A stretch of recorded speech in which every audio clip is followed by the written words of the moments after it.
안녕하세요. 저는 30대 남자입니다. 제가 과거에 정말 멋진 분들에게 참 감사한 도움을 받은 적이 있었거든요.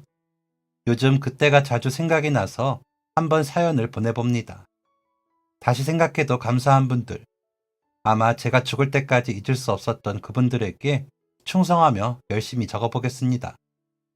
저희 아버지는 정말 멋진 분이십니다.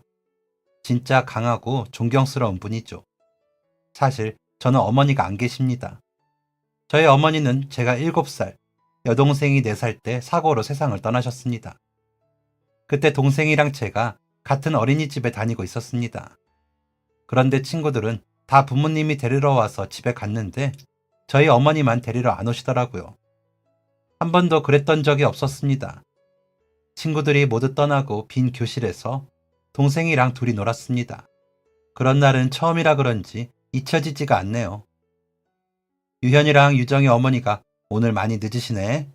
우리 조금만 더 기다려보자. 하지만 조금이 아니었습니다. 선생님들도 모두 퇴근하시고 원장 선생님과 셋이 남아서 교실에 있었습니다. 그때가 밤 8시가 조금 안 되었을 때였나? 그쯤 되었을 겁니다. 어둑어둑 해질 때까지 어린이집에서 놀다니 신기해서 창밖을 보고 있었습니다. 그때 누군가 어린이집 문을 벌컥 열었습니다. 아버지였습니다. 이상하다. 아버지는 매일 9시에 퇴근하시는데 왜 벌써 오셨지?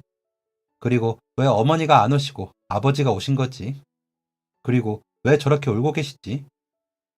땀과 눈물 범벅이 된 아버지의 모습을 보고 머릿속에 생각이 많아졌습니다. 저희는 곧장 택시를 타고 어딘가로 향했습니다. 걸어가면 15분이면 가는 집을 왜 비싼 택시를 타고 가는 걸까 궁금했습니다. 하지만 저희가 향한 곳은 집이 아니었습니다. 장례식장이었습니다. 어머니는 저와 동생을 데리러 오는 길에 사고가 난 것이었습니다. 공사장 근처를 지나다가 차마 말로 설명하기 힘든 끔찍한 사고를 당하셨습니다. 그 시절 저는 엉엉 울면서 생각했습니다. 공사장을 지나는 길은 지름길이긴 하지만 위험해서 어머니가 절대 가면 안 된다고 하셨습니다. 그래서 저희 셋은 매일 공사장 쪽 길이 아닌 조금 더 걸리더라도 안전한 길로 다녔습니다. 그런데 왜 어머니는 공사장 길로 가셨을까? 어머니가 가지 말라고 했으면서 왜 가서 사고를 당하신 걸까? 너무 슬펐습니다. 4살이었던 동생은 죽음을 알지 못해서 어머니가 돌아가시고 한동안은 어머니를 많이 찾았습니다. 왜 엄마가 집에 안 오냐며, 언제 오냐며, 어디 갔냐며, 울고불고 떼를 엄청 썼습니다. 그렇게 저와 동생, 그리고 아버지의 생활이 시작되었습니다. 돌이켜보면 아마 가장 힘든 건 아버지가 아니었을까 생각합니다. 두 분, 대학생 때부터 만나셔서 정말 오랜 시간 함께 하셨거든요. 가장 사랑하는 여자를 하루아침에 떠나보냈던 아버지가 얼마나 슬프셨을지 가늠이 되지 않습니다. 그럼에도 불구하고 아버지는 저희에게 넘치는 애정을 주셨습니다. 원래도 저희를 잘 챙겨주시고 다정한 분이었긴 했지만 가정주부셨던 어머니가 주로 저희를 돌보니까 저희가 생활하는 전반적인 것들은 잘 모르셨거든요. 어린이집에서 무슨 요일에 체육복을 입어야 하는지, 학습지 선생님이 몇 분 동안 수업을 하고 가시는지 그런 것들이요. 어머니가 돌아가시고 아버지는 2달 동안 일을 나가지 않으셨습니다. 얘들아, 아빠는 이제 아빠이자 엄마야. 왜요? 엄마가 없으니까. 그러니까 세상에서 너희를 제일 잘 아는 사람은 아빠여야겠지. 아빠가 최선을 다할게. 아버지는 2달 동안 정말 저희를 위해서 최선을 다하셨습니다. 매일 아침 일어나서 아침밥을 차려주시고 어린이집에 데려다 주시고 그때 제가 초등학교 입학을 앞두고 있었는데 같이 백화점에 가서 가방과 신발을 사고 동생이 감기에 걸렸을 때 병원도 가셨습니다. 엄마가 그러셨던 것처럼요. 뭔가 다급하고 우당탕탕한 하루들의 연속이었지만 아버지가 저희를 사랑하고 계시는 게 너무 잘 느껴져서 참 좋았습니다.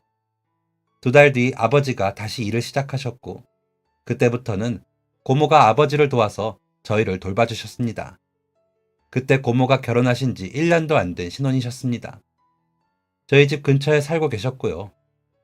고모와 고모부는 옷가게를 운영하고 계셨었는데 저희 사정이 안 좋으니까 가게에서 일하시다가 중간중간 저희를 봐주러 오셨습니다. 저는 초등학생이니 더 이상 손이 많이 안 가서 괜찮았지만 동생은 한창 손이 많이 가는 5살이었습니다. 고모는 항상 4시쯤 동생을 어린이집에서 데리고 집에 오셨습니다. 그리고 빨래를 한 차례 돌리고 저녁밥을 차려주셨죠. 유현이, 유정이, 돈가스 좋아하지? 고모가 오늘 돈가스 만들어 왔어. 고기 사서 일일이 다 망치로 두드려서 만든 거다. 어때? 맛있겠지? 너희 아빠도 돈가스 엄청 좋아하는데 어릴 때 맨날 고모 거 뺏어 먹었었다니까. 고모는 엄청 밝고 통통 튀는 분이셨습니다. 항상 에너지가 넘치고 흥이 많으신 분이셨죠. 그래서 고모가 어머니 장례식장에서 목 놓아 우는 걸 보고 저는 더욱 충격을 받았었습니다. 아버지랑 어머니랑 오래 연애를 했던 만큼 가족끼리도 두 분이 결혼하시기 전부터 아는 사이였다고 하더라고요. 특히 고모는 저희 어머니를 너무 좋아해서 매일 언니 언니 하면서 따라다녔다고 했습니다. 그래서 고모는 자신의 자녀 계획까지 미루면서 저희를 돌봐주셨던 거였습니다. 이건 정말 두고두고 고모와 고모부에게 감사하게 생각하고 있습니다. 그렇게 고모가 해준 맛있는 저녁을 먹고 나면 아버지가 집에 오셨습니다. 아버지는 언제나 허둥지둥 들어오시면서 고모에게 고맙다는 인사를 했습니다. 그럼 고모는 항상 신나게 저희에게 인사를 하고 돌아갔고 아버지는 씻지도 못하시고 육아를 시작하셨습니다. 저희를 씻기고 집을 다 정리하고 방에 들여보낸 후에 씻으면서 하루를 마무리하셨죠. 그런 아버지가 때로는 안쓰럽기도 했지만 언제나 감사한 마음이 먼저였습니다. 혹시 우리 아빠는 슈퍼맨이 아닐까 하는 생각도 해봤고요. 그렇게 제 눈에는 아버지가 한없이 멋진 분이셨습니다. 아버지의 사랑을 듬뿍 받으며 저희는 자랐습니다. 동생이 초등학교까지 간 후부터 고모는 더 이상 매일같이 저희 집에 오지 않으셨습니다. 이제 고모도 아기를 낳아야겠다면서 신나하셨습니다.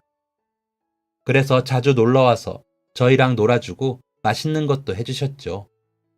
그리고 고모는 원하는 대로 임신에 성공하였고 고모랑 똑같은 딸을 낳게 되었습니다. 그때부터는 저랑 여동생이 매일 고모네 놀러 갔습니다. 작은 아기가 너무 귀엽고 신기해서 매일매일 보고 싶더라고요. 마음 같아서는 학원도 땡땡이 치고 보러 가고 싶었지만 공부는 해야 하니까 꼭 참았습니다. 사촌 동생이 태어나고 100일이 되었을 때 고모네랑 함께 외식을 했던 적이 있었습니다. 아기가 어려서 외식을 못하고 있다가 100일이 되었으니 나가서 밥을 먹고 싶다며 고모가 추천했던 외식이었죠. 아버지는 조카 100일인데 소고기 정도는 먹어줘야 하지 않겠냐며 한우 식당을 예약하셨습니다. 아버지와 여동생, 고모부, 고모, 사촌 동생이 모여서 밥을 먹는데 정말 식사 내내 하하호호 웃음꽃이 사라지지 않았습니다. 정말 행복했습니다. 그때 아버지가 이렇게 말씀하셨습니다. 우리 가족 이제 웃을 일만 남았다. 그동안 고생 많이 했으니까 웃으면서 행복하기만 하자. 저와 동생은 주스로, 어른들은 술 한 잔씩을 들고 다 같이 건배를 하던 그때를 잊을 수가 없습니다. 만약 시간을 되돌리고 싶다면 딱 그 순간으로 돌아가고 싶을 만큼 그때가 더할 나위 없이 행복했습니다.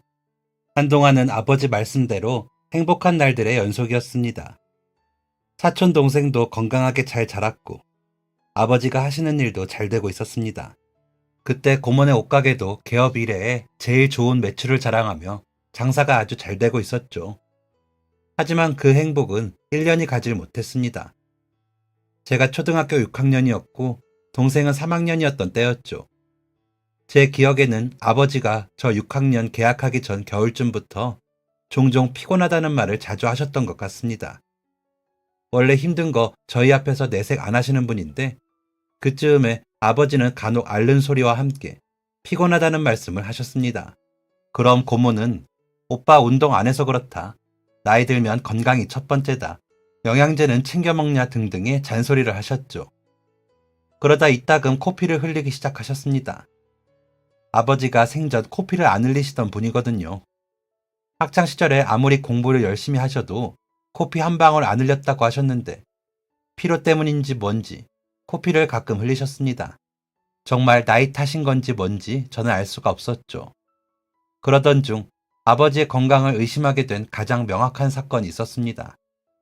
주말에 고모랑 사촌 동생이 저희 집에 놀러와 있었고 아버지가 점심 식사를 준비하고 계셨습니다. 그러다가 아! 하는 외마디 비명이 들렸고 얼른 주방으로 가서 무슨 일인가 살폈죠. 아버지께서 칼질을 하시다가 손을 베이셨더라고요. 큰 상처는 아니었고 검지손가락에 베어서 피가 나는 상황이었습니다. 으휴, 칠칠 맞기는. 유연아, 약통 어디 있는지 알지? 아빠 좀 갖다 드려. 나와 오빠, 내가 할게. 요리는 고모가 맡게 되고 저랑 동생은 약통을 꺼내서 아버지 앞에 앉았습니다. 그 외 알코올솜, 거즈 같은 거 있잖아요. 주사 맞기 전에 소독할 때 쓰는 작은 솜 같은 거요. 그게 약통에 있어서 꺼내서 아버지 상처를 닦는데 그 솜이 다 피로 물이 들더라고요. 이상하잖아요. 깊은 상처도 아닌데 피가 안 멈추는 겁니다. 제 여동생이 엄청 칠칠이라 허구한 날 다치고 들어와서 피 본 게 하루 이틀이 아닙니다. 지금쯤이면 피가 멈추고도 남아야 할 아버지의 상처에서 계속 피가 나니까 이상하지 않을 수 없었습니다. 아버지도 당황하셨는지 애써 웃으시며 말씀하셨습니다. 나이가 들어 그런지 이제 지혈도 잘 안 되네. 그 말에 고모가 오셨고 고모도 뭔가 잘못되었음을 느끼셨습니다. 어찌저찌 한참이 흐르고야 아버지의 피가 멈추었고 약과 반창고를 붙여서 마무리했습니다. 점심 식사를 하는 내내 제 신경은 오로지 아버지의 손가락을 향해 있었습니다. 반창고가 피로 색이 변해 있었습니다. 어쩐지 어색한 정적이 흐르는 식사를 하는 도중 고모가 입을 열었습니다. 오빠, 건강검진 언제 받았어? 아버지는 한참 고민을 하시더니 대답을 못 하셨습니다. 기억도 안 나지? 엄청 오래됐지? 애들도 있는 사람이 그러면 안 돼. 얼른 건강검진 예약해봐. 고모의 말에 아버지는 저와 동생을 흘낏 보았고 고개를 끄덕이셨습니다. 그리고 일주일 뒤 아버지는 출근을 안 하시고 건강검진을 받으러 가셨습니다. 검진이 일찍 끝났다고 오랜만에 학교 앞으로 데리러 온 아버지를 보고는 마냥 좋아했습니다. 그리고 며칠 뒤 저희 집안의 분위기는 180도 바뀌게 되었습니다. 아버지가 분명 회사에 가시는 날인데 학교 끝나고 돌아오니 집에 계셨습니다. 그런데 분위기가 여느 때와 다르더라고요. 소파에 가만히 앉아 계시는데 저희가 들어온 것도 모를 정도로 다른 생각에 빠져 계셨습니다. 아빠, 나왔어. 여동생이 아버지에게 달려가자 그제서야 저희를 반겨주셨습니다. 그때였습니다. 현관 비밀번호 누르는 소리가 들리더니 고모가 들어왔습니다. 눈물을 펑펑 흘리시면서요. 오빠, 무슨 소리야? 무슨 소리냐고! 고모가 아버지에게 달려가서 엉엉 우셨고 아버지가 고개를 푹 숙이시더니 흐느끼셨습니다. 아버지와 고모의 눈물. 어머니가 돌아가신 후에 처음 보는 것이었습니다. 무슨 큰일이 났구나 짐작할 수 있었습니다. 아버지는 병에 걸리셨습니다. 그것도 이름부터 무서운 백혈병이었습니다. 초등학교 저학년 때였나 고모가 보시는 드라마를 얼핏 본 적이 있었습니다. 백혈병이 걸린 사람이 나오는 드라마였는데 그때 드라마에서 그 배우가 입술에 핏기도 하나도 없고 계속 병원복만 입고 있는 게 어린 마음에 무서웠던 기억이 있었습니다. 그리고 그 사람의 가족들은 모두 슬퍼했고요. 그때 막연하게 백혈병은 정말 무서운 병이라는 것을 알 수 있었습니다. 그리고 점점 커가면서 학교에서도 보건 선생님한테 질병에 대한 수업을 듣고 친구들과 지식도 공유하니까 백혈병은 완치되기도 힘들고 일상생활도 조심해야 하는 아주 무서운 병이라는 것을 알고 있었죠. 그래서 아버지가 백혈병이라는 이야기를 들었을 때 아버지가 정말 잘못되는 건가 하는 생각부터 들었습니다. 너무 무서운 마음에 심장이 쿵쾅거려서 동생을 꼭 껴안고만 있었습니다. 백혈병이라는 것도 무서운데 급성 백혈병이라고 하니 더욱 무서웠습니다. 그 뜻이 뭔지는 정확하게 몰랐지만 그냥 무서웠습니다. 고모가 들이닥친 후 곧 고모부와 사촌동생도 저희 집에 오셨습니다. 평일 낮에 고모와 고모부가 함께 가게를 비우고 오는 일은 거의 없던 일이었습니다. 저와 동생들은 제 방에 있었고 어른들은 거실에서 대화를 나누셨습니다. 낮고 작은 소리들만 오갔습니다. 고모부는 냉장고에 있던 소주를 한 병 꺼내서 안주도 없이 드셨고 고모는 계속 우셨고 아버지는 멍하니 벽만 바라보고 계셨습니다. 그렇게 저희 가족은 벼랑에 서 있었습니다. 아버지는 바로 항암 치료를 시작하셨습니다. 아버지는 많이 힘들어 하셨고 고모가 거의 24시간을 아버지 옆에 붙어서 간호를 해주셨습니다. 자연스레 동생들을 키우는 일은 제 몫이 되었습니다. 여동생은 아버지를 보며 종종 울었습니다. 저는 혹여나 아버지가 동생이 우는 모습을 보실까봐, 그럼 더 힘들어 하실까봐 우는 동생을 숨겼습니다. 아무것도 모르는 사촌 동생을 어린이집에서 데려오는 일도 가끔은 제 몫이 되었습니다. 모든 일상이 뒤죽박죽 엉망진창이었습니다. 불안하고 혼란스러웠지만 정신을 차려야 한다고 생각을 하면서 살았습니다. 아버지는 입원과 퇴원을 반복하셨습니다. 병원에서 치료를 받으시는데 왜 아버지의 얼굴은 더 좋아지지 않고 더 어두워지는 걸까 의아했습니다. 백혈병으로 면역력이 심하게 약해지면서 폐혈증까지 걸리게 되셨습니다. 아버지의 입원 기간이 길어질수록 더욱 무서움을 느꼈죠. 급기야 아버지는 수혈을 받아야 하는 상황까지 닥치게 되었습니다. 이때가 정말 온 가족이 정신적으로도 육체적으로도 가장 힘든 시기가 아니었나 싶습니다. 항상 깔끔한 모습을 유지하던 고모부도 언젠가부터 수염도 정리되지 않고 허둥지둥하는 모습을 많이 보였습니다. 항상 밝고 활기찬 고모도 점점 에너지를 잃어갔고요. 반짝반짝했던 고모의 빛이 점점 꺼지는 기분이었습니다.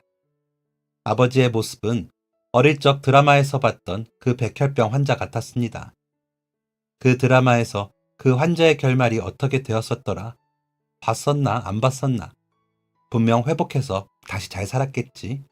이런 생각을 정말 많이도 했습니다. 바쁜 어른들은 저희까지 꼼꼼하게 챙길 여유가 없으셨습니다.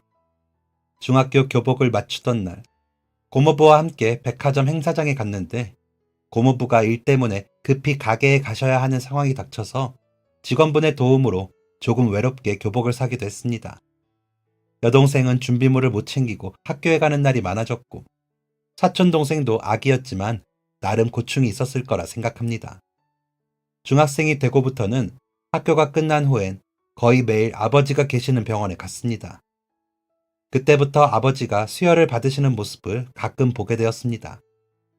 학교 과학 선생님, 체육 선생님, 보건 선생님, 부장 선생님 등등 선생님들을 찾아가서 아버지가 아프다는 것을 말씀드리고 수혈을 자꾸 받으시는데 괜찮은 거냐고 물어보고 다녔습니다.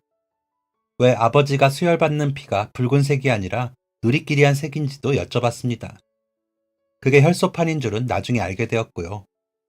선생님들을 찾아가며 물어도 명확한 대답을 들을 수 없어서 병원에서 만나는 간호사 선생님들이나 의사 선생님들을 찾아가서 물어봤습니다. 모두 저를 응원해 주었습니다. 제가 희망을 얻을 수 있는 좋은 사례들을 말씀해 주시곤 하셨죠. 그런데 그렇게 좋은 말을 많이 들으니까 솔직히 그때 작은 희망에 불꽃이 피어났습니다. 나이가 80이 넘으신 할아버지도 건강하게 잘 지내신다는 말도 듣고 살날을 고작 몇 달 남겨둔 젊은 여자가 기적적으로 회복한 얘기도 들으니 우리 아버지도 그렇게 될 수 있겠구나 생각했죠. 하지만 그건 정말 마음속에서만 존재하는 희망, 정말 말 그대로 기적이었습니다. 그리고 그 기적은 상당히 냉정해서 아무에게나 찾아오지 않았습니다. 아버지의 얼굴이 점점 잿빛이 되는 걸 보면서 아버지의 항암이 실패하는 걸 보면서 기적은 우리 것이 아니구나 생각했습니다. 그리고 끝내 아버지는 산소 호흡기에 숨쉬는 것을 의지해야 하는 단계까지 이르렀습니다. 어릴 적 저와 동생에게 책을 아주 많이 재밌게 읽어주시던 아버지가 제대로 된 한 문장을 말씀하시는 것이 어려워졌다는 걸 알았을 때의 그 허탈하면서도 복잡한 신경은 아무도 모를 것입니다. 산소 호흡기를 찬 지 일주일쯤 되었을 때였나? 제발 오지 말았으면 하는 위기에 처해지게 되었습니다. 아버지의 상태가 많이 안 좋은 것을 온 가족이 알고 있었습니다. 그때가 방학이라 저도 동생과 함께 아버지 곁에 있었고 고모도 아버지 옆에 꼭 붙어 계셨습니다. 그러던 중 백혈구를 수혈받아야 하는 상황이 되었습니다. 백혈구 수혈. 정말 의사 선생님이 던지신 마지막 선택이셨습니다. 그리고 그 선택이 뭐든 간에 저희 가족은 붙잡아야 했습니다. 골수 이식까지 말이 나왔던 상황이라 가족끼리는 백혈구 수혈이 안 되는 상황이었고 친척도 안 되고 아예 남에게 백혈구를 받아야 하는 상황이었습니다. 정말 다급하고 절박한 상황이었습니다. 고모는 멍하다가 울다가를 반복했습니다. 그리고 핸드폰을 만지작 했습니다. 그때 고모가 중얼거리는 것을 제가 들었습니다. 어떻게 해야 하지? 정말 어떡하지? 어떡하면 좋을까? 이내 고모는 여러 군데에 전화를 돌렸습니다. 한참 동안 많은 사람들과 통화를 했습니다. 존댓말을 쓰기도 했고 반말을 쓰기도 했습니다. 고모는 지인들에게 연락을 한 것이었습니다. 백혈구 수혈을 부탁하기 위해서요. 하지만 선뜻 도와주겠다고 하는 사람은 없었습니다. 이모는 이틀 내내 전화기만 붙들고 계셨습니다. 그리고 3일째 되던 날에는 핸드폰은 쳐다도 안 보고 울기만 하셨습니다. 그날 밤 고모와 함께 잠든 아버지 곁을 지키고 있었습니다. 요연아, 내 고모, 너를 보고 있으면 꼭 너희 아빠를 보는 것 같아. 아빠 어릴 때 그때랑 정말 똑같아. 아빠랑 제가요? 응, 너 유정이한테 정말 좋은 오빠잖아. 아주 친절하고 똑똑하고 멋진 오빠. 고모한테 너희 아빠가 그랬어. 너 친할머니, 친할아버지 두 분 다 일찍 돌아가신 거 알지? 그래서 고모한테는 너희 아빠가 부모님 같은 존재였어. 고모가 무슨 일 생기면 제일 먼저 달려오고 좋은 일 있으면 제일 크게 기뻐해주는 그런 멋진 오빠였어. 유연이처럼. 그래서 고모는 너희 아빠를 무조건 낫게 할 거야. 어떻게든 고모한테 해줬던 만큼 고모도 노력해 줄 거야. 그러니까 걱정 마. 유연아, 걱정 마. 네, 고모, 걱정 안 해요. 얘기가 끝난 후 고모는 한참 동안 말없이 아버지를 바라보셨습니다. 그렇게 고모는 의자에 앉은 채 잠이 들었고 새벽 5시가 될 무렵이었습니다. 아버지에게 위기가 찾아왔습니다. 간호사들이 몰려왔고 병실 불이 켜졌고 병실에 있던 환자들 모두가 일어나서 아버지만 바라보고 있었습니다. 순식간에 아수라장이 되었고 아주 간신히 10여 분 만에 상황은 정리가 되었습니다. 고모는 병실 앞에서 숨죽여서 우셨습니다. 그러더니 갑자기 핸드폰을 손에 꼭 쥐고 어딘가로 전화를 거셨습니다. 저희 오빠 좀 도와주세요. 고모는 30분이라는 긴 시간 동안 통화를 하셨습니다. 고모 옆에서 통화 내용을 상세히 들었습니다. 고모가 전화를 건 곳은 다름 아닌 바로 경찰서였습니다. 고모는 절박한 마음에 경찰서까지 전화를 하게 된 것이었습니다. 그런데 너무나도 감사하게 전화를 받은 경찰관분이 저희 가족에게 처한 사정을 아주 친절하게 끝까지 들어주셨습니다. 그리고 진심을 다해서 걱정해 주셨고 도움을 줄 수 있는 방법을 찾아서 꼭 다시 연락을 주겠다는 약속도 했습니다. 고모는 전화를 끊고 더 많이 우셨습니다. 그날 고모는 아버지를 볼 자신이 없다면서 병실 앞에만 계셨습니다. 그리고 바로 다음 날 정말로 경찰관에게 연락이 왔습니다. 네? 정말요? 그게 정말이에요? 정말인가요? 전화를 받은 고모는 환하게 웃었습니다. 그리고 우셨습니다. 하지만 그때 고모의 눈물은 이전까지와는 다른 감동 또는 기쁨의 눈물이었습니다. 고모가 전화를 끊고 그날 오후에 경찰관 3분이 저희를 찾아왔습니다. 그 모습이 어찌나 멋있고 빛이 났는지 모릅니다. 3분은 저희 아버지에게 백혈구 수혈을 해주기 위해서 자발적으로 나선 분들이셨습니다. 아버지와 혈액형이 똑같은 3분은 병원에서 직접 검사를 받아서 아버지에게 수혈이 가능한지 확인하셨습니다. 그리고 그중 한 분이 저희 아버지에게 백혈구 수혈이 가능하다고 확인이 되었고 그 경찰관분은 이런 말씀을 하셨습니다. 제가 수혈이 가능해서 다행이에요. 정말 잘 됐어요. 고모는 펑펑 우셨습니다. 저는 생각했습니다. 어쩌면 기적이 우리에게 찾아올 수도 있겠다는 생각이요. 경찰 간부는 저희 아버지에게 백혈구를 수혈해 주셨습니다. 아무것도 모르는 정말 생판남입니다.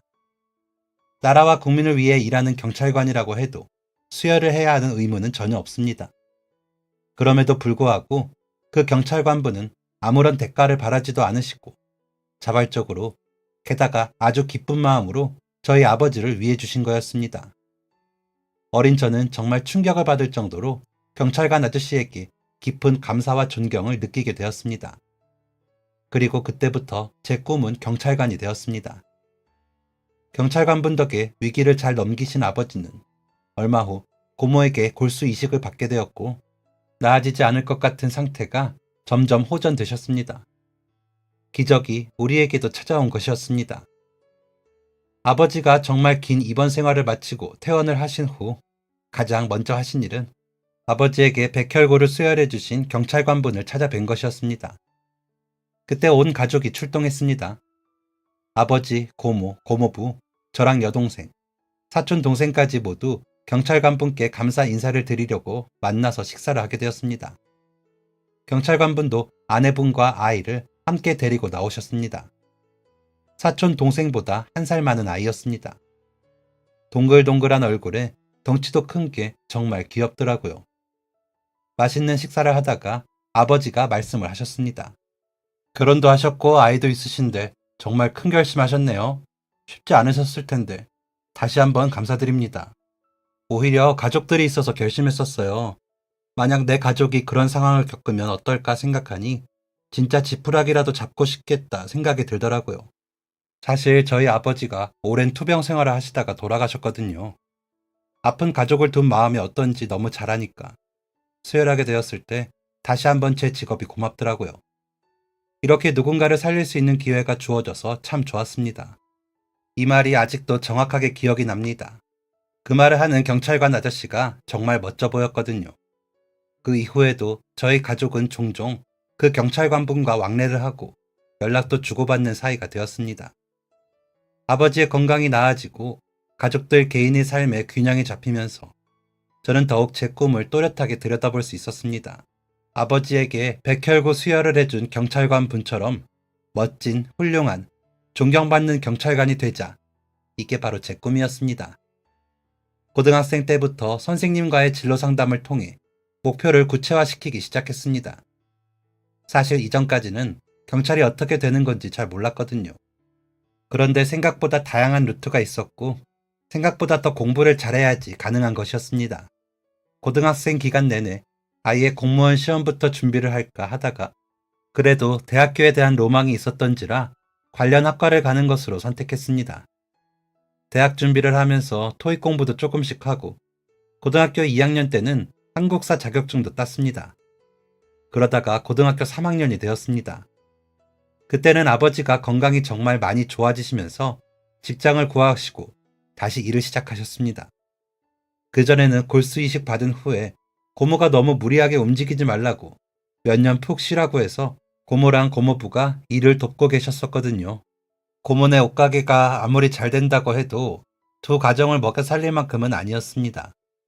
생활비에 아버지 병원비도 나가야 했고 동생이 중학생, 제가 고등학생이었으니까요.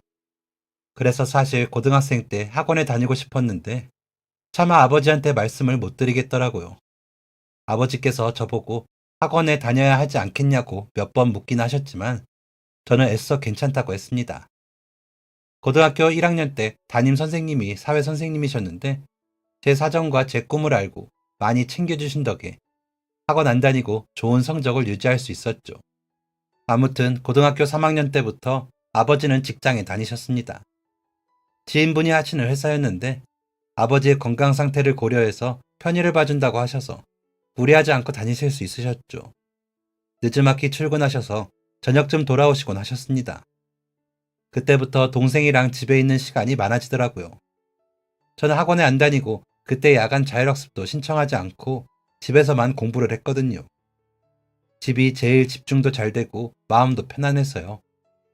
당시 중학교 3학년이었던 동생은 주 2회 영어학원에 다니고 있었는데 학원 가는 날 말고는 언제나 저랑 둘이서 저녁을 먹었습니다. 그런데 어느 날 저녁밥을 먹고 있는데 동생이 이런 말을 했습니다. 오빠, 나 하고 싶은 거 생겼어. 동생 성격이 고모를 닮았거든요. 언제나 발랄하고 에너지 넘치는 성격이죠. 그리고 노는 것도 좋아하고 언제나 천방지축인 아이입니다. 동생은 어릴 때부터 하고 싶은 게 참 많았습니다. 가수가 된다고 했다가, 배우가 된다고 했다가, 피아니스트가 된다고 했다가, 화가가 된다고 했다가, 디자이너가 된다고 했다가, 발레리나가 된다고 했다가, 특히나 항상 예체능 쪽에 관심이 많은 아이였습니다. 하고 싶은 걸 위해서 학원을 다닌다거나 엄청난 뭔가를 했던 건 아니고 그냥 시시때때로 꿈이 바뀌는 아이였습니다. 이번에도 그렇겠거니 이번에는 뭘까 하면서 대수롭지 않게 뭐냐고 물었습니다. 그런데 동생의 입에서 나온 말은 꽤나 의외의 말이었습니다. 경찰? 에? 경찰? 갑자기 왜? 멋져. 동생 눈이 반짝반짝하게 빛났습니다. 사실 그때까지만 해도 동생의 말을 그닥 귀담아 듣지 않았습니다. 이러다 말겠지 싶었거든요. 그래, 경찰 해라. 그래서 그냥 이렇게 몸이 건조하게 대답을 했었죠. 동생이 꿈이 어떻고를 챙길 여유가 없었습니다. 저는 고3이었으니까요. 진짜 그때 미친 듯이 공부만 했습니다. 친구들이 너 서울대 가려고 그러냐고, 서울대는 경찰 안 뽑는다고, 적당히 해도 된다고 고개를 저을 정도였죠. 그렇게 정말 학원 한 번 안 다니고 공부를 해서 교장 선생님 추천서까지 받고 당당하게 경찰 행정학부에 입학을 했습니다. 너무 행복했습니다. 아버지께서도 저를 정말 자랑스러워 하셨습니다. 눈물까지 흘리시면서 말이죠. 장하다. 정말 장하다 우리 유현이. 너는 분명히 아주 훌륭한 경찰이 될 거야. 정말 기쁘다 유현아. 다 아버지 덕분인걸요. 부끄럽지 않은 멋진 경찰이 될게요 아버지. 그리고 3년 뒤 정말 깜짝 놀랄 일이 일어났습니다. 제가 학교랑 집이 멀어서 기숙사 생활을 시작했거든요. 그러다가 2학년 때부터 자취를 했죠.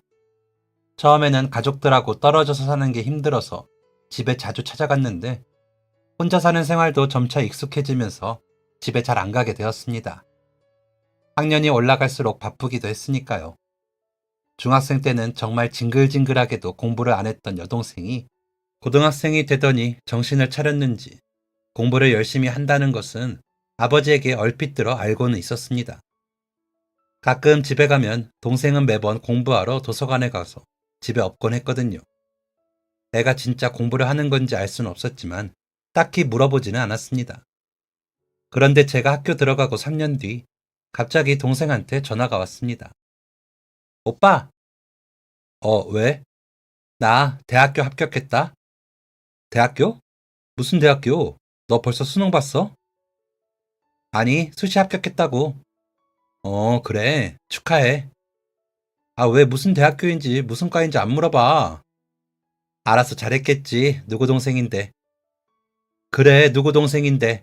나 오빠랑 똑같은 학교, 똑같은 학과야. 나 이제 오빠 후배라고. 동생이 글쎄 제가 다니는 대학교에 경찰대에 들어온 것이었습니다. 아니 얘가 그때 밥상에서 했던 얘기가 진짜 이 정도로 진심일 줄은 꿈에도 몰랐습니다. 깜짝 놀라서 주말에 집에 가서 동생을 만났는데 대학교 갈 생각에 아주 신이 나 있더라고요. 치킨 2마리 시켜서 아버지랑 셋이 나눠 먹으면서 그동안에 동생이 고생하는 것들을 들을 수 있었습니다. 동생은 혼자서 꽤나 고군분투를 한 모양이었습니다. 제가 학원 한 번 안 다니고 경찰대에 갔으니까 자기도 학원에 보내달라는 얘기를 못했다고 하더라고요. 중학생 때 아예 공부를 안 했던 아이라 갑자기 공부를 하려니까 갈피를 못 잡겠더래요. 그래서 전교에서 1등하는 친구 쫓아다니면서 모르는 문제를 물어봤고 제가 고등학교 1학년 때 도움을 받았던 선생님을 찾아가서 도움을 요청했다고 했습니다. 그런데 동생이 원래 머리가 썩 나쁘진 않거든요. 공부를 안 해서 그렇지 하면 잘하는 아이였습니다. 중학교 때 심할 땐 반 애들 30명 중에 25등을 했던 애가 고등학교 1학년 때부터 맘 잡고 공부하니 반에서 5등까지 올라왔다더라고요. 2학년 때는 더 성적이 좋았고 3학년 때 전교 3등까지 하면서 수시에 대학교 합격을 하게 되었던 거였습니다. 진짜 기특하지 않을 수가 없었습니다. 아버지가 어떻게 두 자식 다 경찰이 될 수 있냐며 너무 장하다면서 이런 날엔 맥주를 마셔야 마땅하지만 그럴 수는 없다며 콜라를 벌컥벌컥 들이키시던 그날이 참 뜻깊었습니다. 동생과 저는 학교에서도 유명한 남매가 되었습니다. 형제끼리 같이 경찰대에 다니는 경우는 처음 본다며 교수님들도 신기해 하셨거든요. 그렇게 재밌기도 신기하기도 한 대학 생활을 마친 후 저는 지구대에 발령받으며 진짜 경찰이 되었습니다. 그리고 지금까지도 열심히 경찰로서 복무를 하고 있습니다. 어릴 때에는 그냥 순수하고 단순한 마음이었습니다. 살면서 가까이서 경찰을 마주한 순간이 없었으니까 아버지의 목숨을 구해준 경찰관분이 참 멋지고 존경스럽다는 단순한 마음이요. 공부를 하면서는 욕심과 자존심과 승부욕이 조금씩 더해졌던 것 같고요. 학교에 다닐 때까지만 해도 솔직히 경찰관이라는 직업에 대한 로망이 좀 더 컸던 것 같습니다. 그러다가 복무를 시작하면서 마냥 순수하게 바라볼 일이 아니구나 라는 것을 깨닫게 되었죠. 처음에 지구대에 있으면서 참 많은 일들이 있었습니다. 서울 번화가 근방에 있는 지구대였는데 진짜 사건 사고가 나지 않는 날이 없을 정도로 다이나믹하게 일을 했습니다. 그러면서 세상엔 정말 나쁜 사람도 많고 그만큼 약자도 많다는 것을 알게 되었죠. 그리고 이걸 내가 도울 수는 없을까 고민하기 시작했고요. 사실 처음에 경찰이 되기로 마음 먹었을 때는 봉사를 한다거나 제가 개별적으로 누군가를 도울 거라는 생각은 안 해봤습니다. 그런 건 진짜 착한 사람만 할 수 있는 거라고 생각했거든요. 하지만 그게 아니었습니다. 마음만 먹으면 누구나 할 수 있는 것이 봉사더라고요. 그래서 저는 마음 먹기로 결심했고 복무 시작하고 3년쯤 되었을 때부터였나 시간이 될 때마다 봉사를 하러 다니기 시작했습니다. 사회적 약자 계층을 찾아서 제 힘을 보태게 되었죠. 생각보다 사회적으로 소외된 사람들이 너무 많아서 놀라긴 했지만 그럴수록 제가 더 마음을 단단히 먹어야겠다고 생각했습니다.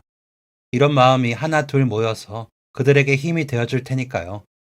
때로는 곤란하고 힘든 일들도 있었지만 행복한 일들도 많았습니다. 사람들이 변해가는 모습을 보거나 제 도움의 결과가 눈으로 또렷하게 보여질 때에는 이제까지와는 다른 성취감과 뿌듯함이 느껴졌죠. 그리고 봉사를 하면서 지금의 아내도 만나게 되었습니다. 무료 급식소 봉사를 했을 때였는데 제 또래의 젊은 여성이 어르신들 한 분 한 분 정성을 다해 부축하는 모습을 보고 반해버렸죠. 그래서 언제 봉사 또 나오시냐고 물으면서 가까워졌고 알고 보니 아내는 간호사였습니다. 대학병원에서 일하면서 정말 이게 가능한가 싶을 정도로 살인적인 스케줄을 소화하면서도 틈이 나면 봉사를 다니는 아내가 진짜 존경스러웠습니다. 봉사를 빌미로 저는 더욱 아내와 가까워지려 노력했고 그 결과 결혼까지 꼴이 나게 된 거죠. 그리고 지금은 아내와 여동생과 함께 봉사를 다니고 있습니다. 최근에 알게 된 한 보육원이 있는데 봉사자들의 손길이 많이 필요한 곳이더라고요. 세상에 이렇게 혼자가 된 아이들이 많다는 사실에 마음이 많이 안 좋기도 했고 한부모 가정에서 자란 저랑 여동생이라서 더욱 마음이 쓰여서 주기적으로 방문을 하고 있습니다. 아내는 대학병원 소아과에서 일했던 아이를 정말 사랑하는 사람입니다. 그래서 보육원에 봉사를 다녀오는 날이면 아직은 조금 마음이 힘든 것 같지만 아이들이 변화하는 모습을 보면서 점차 괜찮아질 거라고 믿습니다. 여동생하고 쉬는 날이 겹쳤던 날, 여동생이 한번 저 따라서 봉사 나갔다가 그 이후로 계속 혼자서도 나가더라고요. 가끔 간식도 듬뿍 사가는 거 보니 역시 제 동생이 맞나 봅니다. 아버지에게도 좋은 소식이 있습니다. 개인 사업을 시작하게 되셨습니다. 하시는 일이 워낙 전문직이기도 하고 팀워크보다는 개인 역량이 중요한 일이시거든요. 친구분 회사에서 오래 일하시다가 이번에 퇴사를 하시고 집에서 개인 사업으로 운영하고 계십니다. 집에서 일하니까 훨씬 편하다며 좋아하시던데 좋은 소식이 많이 들려오면 좋겠네요. 그리고 최근에 또 재밌는 소식을 듣게 되었습니다. 저한테 사촌동생이 한 명 있잖아요. 고모의 자식이요. 꼬물꼬물거리던 모습이 아직도 기억이 나는데 요즘 공무원 시험 준비하고 있다고 하더라고요. 미술 전공했던 아이라 당연히 그쪽으로 갈 줄 알았는데 대학교 생활하는 내내 적성이랑 안 맞는 것 같다고 하더니 몇 달 전부터 공무원 시험 준비 중이라는 소식을 들었습니다. 그런데 그게 무슨 공무원이냐면 바로 경찰 공무원 시험이라고 하더라고요. 참 재미있지 않나요? 고모께서 줄줄이 경찰들만 되는 집안이냐며 어떻게 꿈도 다 똑같이 꾸냐며 신기해 하셨습니다. 사촌 동생까지 정말 경찰이 된다면 진짜 재미있겠네요. 저는 제 꿈도 이뤘고 지금 생활에도 아주 만족하면서 살고 있습니다. 바라는 것이 있다면 그저 우리 가족 건강하기만 하면 좋겠습니다. 누구 하나 아프면 그 사람만 아픈 게 아니고 다른 사람들 마음까지 찢어지니까요. 모든 생활이 무너지고 피폐해지니까요. 그저 우리 가족들 아픈 일 없이 지금처럼 행복하기를 소원하고 앞으로도 도움이 필요한 많은 사람들에게 제가 도움이 될 수 있기를 바라며 열심히 나라와 국민을 지키겠습니다. 지금까지 사연 들어주셔서 감사합니다. 사연이 재밌으셨다면 구독과 좋아요를 눌러주세요. 감사합니다. 안녕히 계세요.